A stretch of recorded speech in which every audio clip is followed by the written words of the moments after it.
Hello guys, as we were discussing about how can we solve the maths problem more accurately and how to stay away from anxiety and fear during the maths examination, here is my third point on my third video.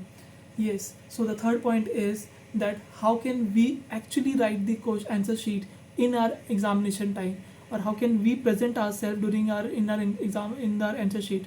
So the first point is that you have to make sure that whatever written in the question, you are reading the question 2 to 3 times in the examination, and after reading the question you are just writing the sentences that are present for a maths. For example, if the profit loss, that I have given the example, profit loss question is given, then you have to write that yes, what is the cost price of the item, what is the selling price of an item, and then you have to write the formula of it. Yes, the formula is very important because when you will be writing the formula, you will be getting 1 extra marks for that.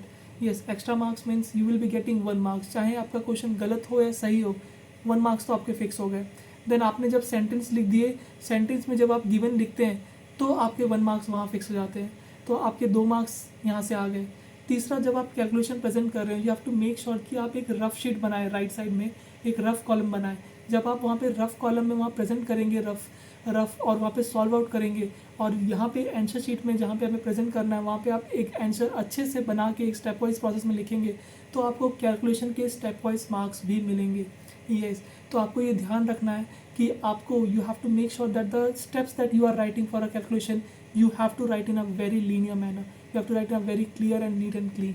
Yes, rough sheet के लिए आप rough column use कीजिए, right side में rough column बनाइए और वहाँ पे use कीजिए. स्टेप वाइज क्वेश्चंस के लिए पहले वर्ड प्रॉब्लम्स आ रहे हैं तो आपको स्टेप वाइज लिखिए, उनके 2-3 सेंटेंस जो हैं गिवन लिखिए, एंड देन फार्मूला लिखिए, एंड देन सॉल्व कीजिए. और आपको ये ध्यान रखना है कि जब आप ये सॉल्व कर रहे हो तो आप एक स्पेसिफिक पैटर्न, जैसे मैंने आपको बताया, ये सॉल्व करना है.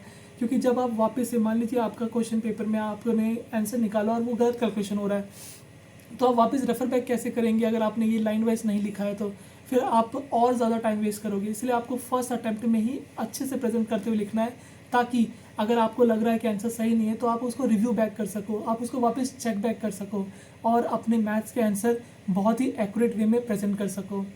For more such videos please follow Shampri EduTech, and for hiring a home tutor, please comment, DM or call us on the given number that is been given in the description. Thank you so much for following us. Thank you. Stay tuned.